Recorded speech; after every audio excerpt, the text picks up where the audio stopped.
بالظبط انت عاجبك فيها ان انت اي ملحوظه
في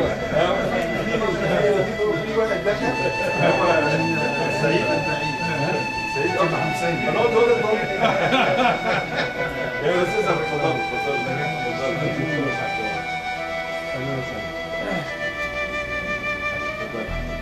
يا طويل العمر.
الصفا ما بين الصفا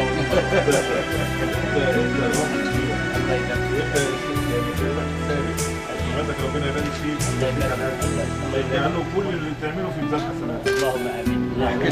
ولا بدا ان شاء الله تشرفنا نجي نتزوج ونشوف يعني النشر اللي كان على حاجه.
بسم الله الرحمن الرحيم.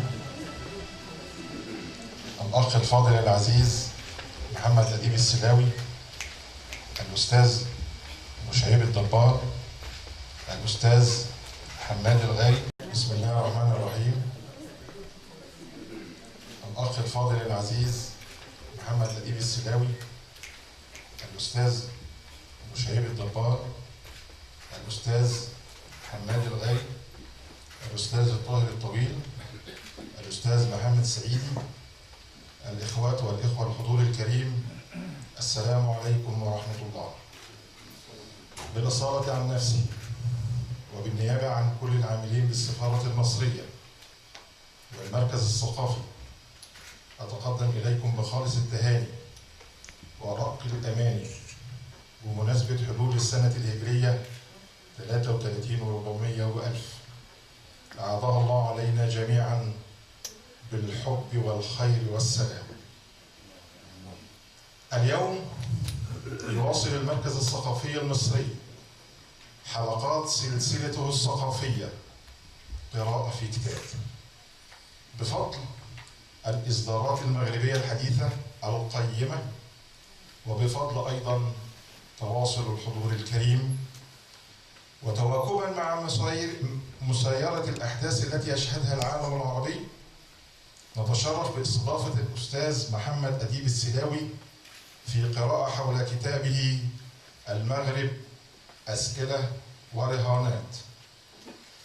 محمد أديب السلاوي أديب بالاسم والصفة، صحفي بالطبع، سياسي جريء، وطموح بالفكر، تشكيلي بالذوق والموهبة، توليفة متميزة تنم عن ثقافة راقية شاملة، خلاصة لتجارب وخبرات مكتسبة من خلال تفاعلاته على الصعيد المحلي والإقليمي والعربي، ومن خلال رحلاته العملية والرسمية إلى مصر وسوريا والعراق وبلدان أخرى، وهي رحلات عمل متواصلة استطاع من خلالها أن يجمع بين مختلف مصادر ومنابع الثقافة العربية، فهو واحد من ضمن العديد من الكتاب المغاربة الذين وطأت أقدامهم أرض الكنانة مصر أوائل الستينات،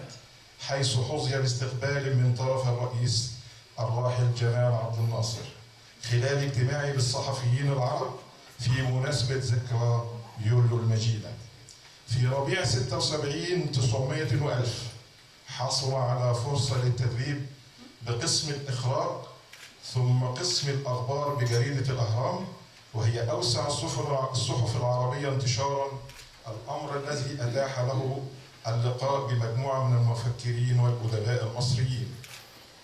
وفي ربيع 86 900 و1000 كلف بشرف تمثيل وفد من الفنانين التشكيليين المغاربة للمشاركة في الملتقى الأول للفنون التشكيلية بالقاهرة. ولأديب السلاوي العديد من المؤلفات اختلفت باختلاف منابع ومصادر الثقافة من فكر وفن وأدب. في الأدب المغربي على سبيل المثال أصدر 3 إصدارات، منها على سبيل المثال تضاريس الزمن الإبداعي عام 96 900 و1000. وفي المغرب العربي وفي المسرح المغربي 4 إصدارات، آخرها جدلية التأسيس عام 10 و2000. وفي فن التشكيل 5 إصدارات أخرى، 100 عام من الإبداع التشكيلي عام 10 و2000.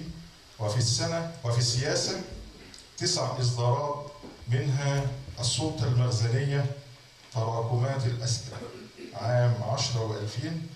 وفي المجتمع 3 إصدارات، منها إصدار أعتقد أنه نفذ من الأسواق، الرشوة والأسئلة المعلقة عام 2000. ومحور حلقتنا اليوم كتابه المغرب الأسئلة والرهانات، قراءة في المشهد السياسي المغربي، رهانات الاستقرار السياسي، رهانات البناء الديمقراطي، رهانات تعاقب المجتمع والسلطة، وأسئلة أخرى ستظل مرتبطة برهانات كثيرة سوف يتفضل بكشف مكنوناتها قراءات وشهادات الأساتذة الأفاضل. ولتصبح الثقافة إضافة، ولتصبح للثقافة إضافة، ولنشاط المركز امتياز حصري في مد جسور التواصل والترابط بين الجيل المبدع المفكر، جيل الرواد، جيل شيوخ الأدب والفكر، جيل الخبرة والدراية، والجيل المبدع الصاعد، جيل الأمل والمستقبل، جيل شباب الأدباء. ورامة منا في خلق تعايش فعلي بين الجيلين يفسح المركز الثقافي المصري المجال للكتاب الشبان لمشاركتنا بإبداعاتهم وإصداراتهم، ويرحب باستقبال شباب الأدباء لعرض إنتاجهم في وجود نخبة من الأدباء والمفكرين من جيل الرواد. وهي دعوة نطلقها من هنا من المركز الثقافي المصري بالرباط موجهة لاتحاد الكتاب المغربي واتحاد الكتاب المصري وكذلك اتحاد الكتاب العربي، ولكل منهم العديد من المواهب الأدبية والإبداعية بتبني فكرة الدعوة لعقد العديد من الندوات والقراءات والمؤتمرات الأدبية والثقافية يشارك فيها أحد الأدباء من جيل الرواد وكذلك أحد الأدباء من جيل الشباب بأحد إصداراته، وذلك لتوطيد وتعميق العلاقة بين الأجيال والمضي قدما في الاستفادة من الخبرات السابقة والتطلعات الحديثة لتجسيد تعايش الأجيال أدبيا وثقافيا. دعونا الآن نبدأ مداخلات أمسيتنا الجميلة بحضور حضراتكم، ولنبدأ بمداخلة الأستاذ الطاهر الطويل في حق الكاتب والكتاب.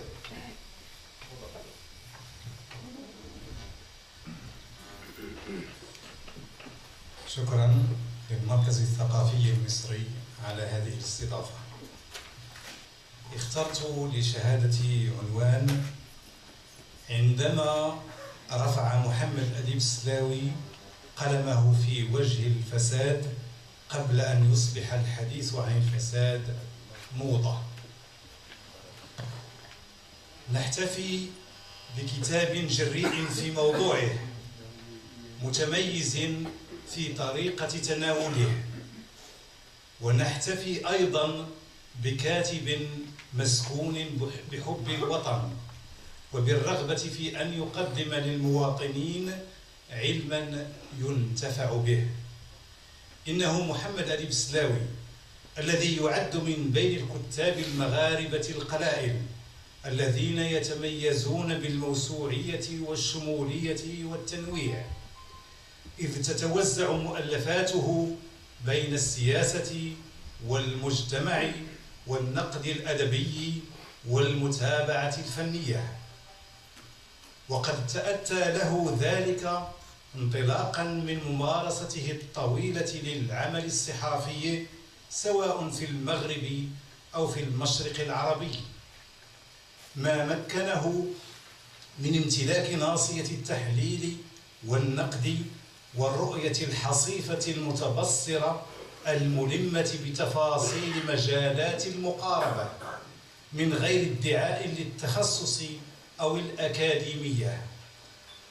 ولعل هذه السمات هي ما جعل مؤلفاته تنقاد لقارئها بسهولة بحكم اعتمادها لغة صحافية سلسة، ولكن من غير تبسيطية قد تخل بعمق المعنى وشدة المحتوى. ومن ثم فهو في مختلف كتبه التي ناهزت 20 كتابا يحاول أن يعطينا بانوراما للواقع المغربي في شتى تجلياته ومظاهره، وذلك بنظرة موضوعية تشخص مكامن الخلل والعلل وتتقصى مسبباتها وتقترح سبل الخلاص منها. ومثل ما هو الشأن في الميدان الصحي، حيث لا يلغي وجود التخصص الطب العام، كما أن هذا الأخير لا ينهض بديلا عن الأول، فإن المحتفى به هنا أشبه ما يكون بطبيب عام ذي إلمام بمجموعة من التخصصات وقادر على أن يدلي بدلوه فيها من غير ادعاء، بل إنه مسلح بمعرفة دقيقة وبأدوات تحليل ذكية ومتقدمة. يذكرنا أديب في هذا المقام بحال مجموعة من رموز الفكر والفلسفة العرب والمسلمين الذين جمعوا من كل فن طرف. ولعل ما يسر لصاحبنا الاتصاف بميزة الشمولية 3 أمور على الأقل. أولا، ممارسته لمهنة الصحافة طيلة عقود حتى غدا أحد أعلامها البارزين كما أشرنا إلى ذلك آنفا. ثانيا، مطالعاته الكثيرة، فهو معروف بكونه قارئا نهما للكتب.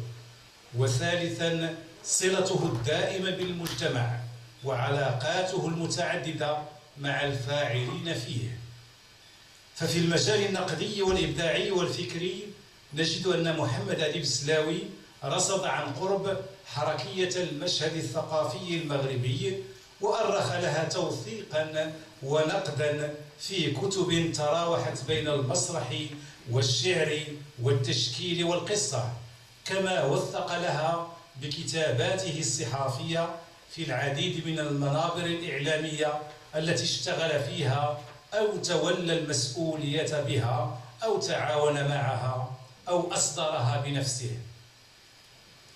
احتفت دور النشر المغربية وكذا المشرقية بثمرات فكره، فأصدرت له كتبا متتالية منذ منتصف الستينيات القرن الماضي، من بينها على سبيل المثال للحصر المسرح المغربي من أين وإلى أين، التشكيل المغربي بين التراث والمعاصرة، الاحتفالية في المسرح المغربي، الشعر المغربي مقاربة تاريخية، تضاريس الزمن الإبداعي، الحروفية والحروفيون، التشكيل المغربي، البحث عن الذات، جدلية التأسيس في المسرح المغربي وغيرها.